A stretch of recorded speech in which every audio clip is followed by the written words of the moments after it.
Well, greetings and good day to you. Let's have a quick chat about Herring's Law of Cure. This is not about fish oil. This is about Constantine Herring was actually a man in Germany. He was actually hired to debunk homeopathy, which he did so with great gusto. But to his credit, he was going to be fair about it. He interviewed practitioners, he interviewed patients, he read many documents.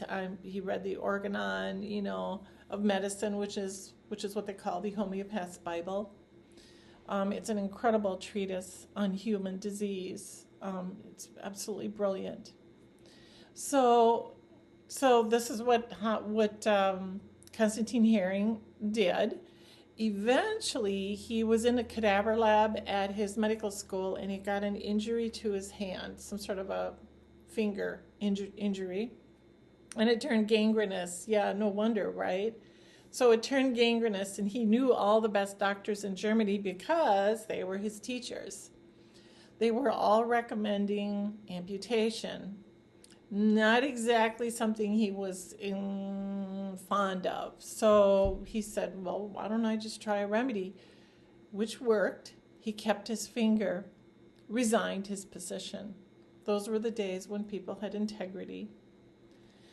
And he went on to become a world-class homeopath, eventually moved to Pennsylvania, and I still use his work to this day. He was a very incredible practitioner, a very wonderful fellow. So let's go back and let's have a chat about, well, why is it important to know this? Why do I need to know this? It's because there is something in natural healing that you've probably heard this saying, oh, it's got to get worse before it gets better. Okay, let's take a look at that.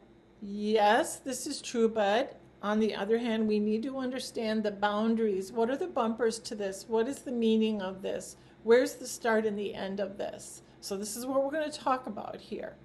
This is Herring's Law of Cure.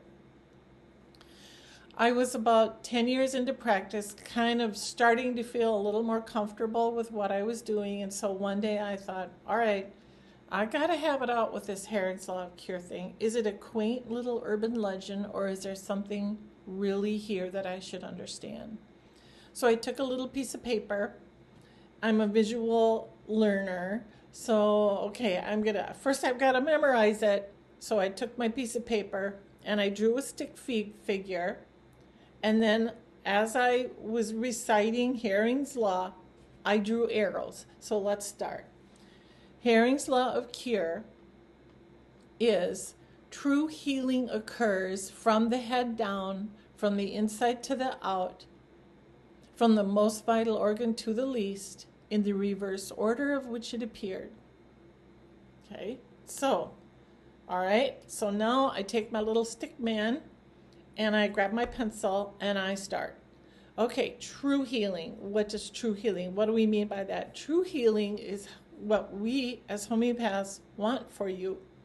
We want restoration, repair, not just a suppressing of symptoms, not just a false fake signal sent to an organ, not blocking this chemical, not forcing that chemical. We want repair and restoration. So back to Herring's Law. True healing occurs from the head down. So I drew my little arrows down. From the inside to the out, drew my little arrows.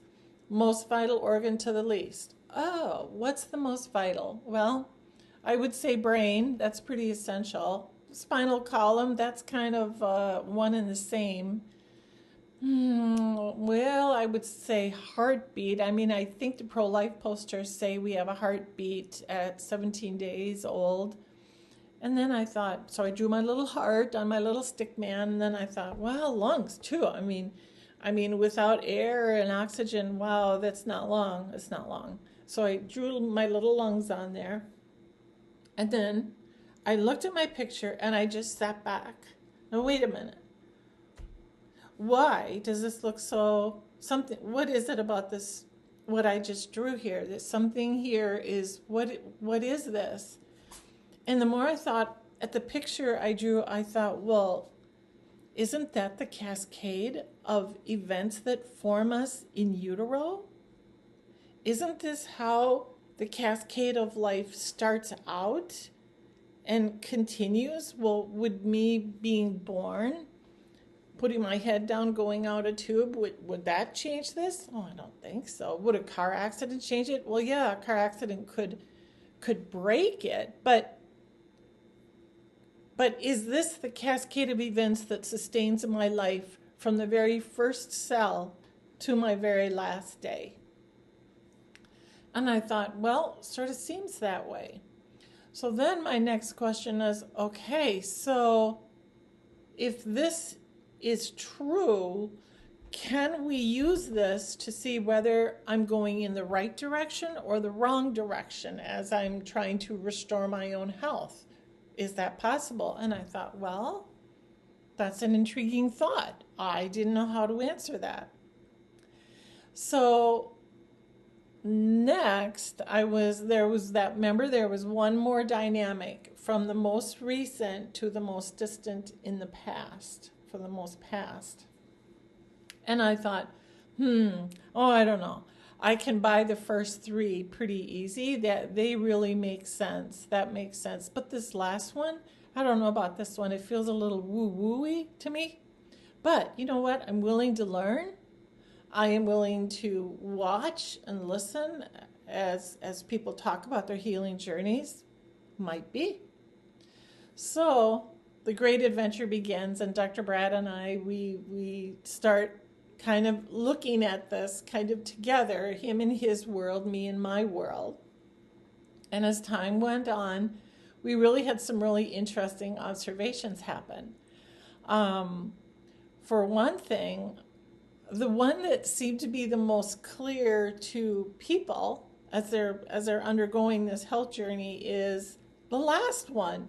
And even for me, the most recent, the most distant in the past is actually the one that is kind of the most clear and the easiest to spot, which I did not expect at all. So now the student is ready and the teacher finally appears. I came across a book written by a homeopath in India who is also an MD. He would pack out auditoriums with practitioners hanging on every word he said. Very beloved figure. His journey is incredible too. Here he is, he's an MD, and how did he get to this place where he is as a homeopath? Incredible story. So I could have never attended any of his lectures because he would only allow doctors in. That was the level of which he was speaking, anatomy and physiology. That's where he was. I got his book, and in the back he had a flow chart. He had a flow chart. I couldn't believe what I was seeing. You could see the decades, and you could see Hering's Law right on this flow chart. I spent 3 months reading nothing but that book. It was such a slug. Part of it was the wonder of it, but part of it was the language issue because I could tell the person who wrote it was incredibly, really good at speaking English, but it wasn't their mother's tongue. There wasn't their native tongue, so there were some spelling issues and some grammar issues that I had to struggle with a little bit. But I made it through.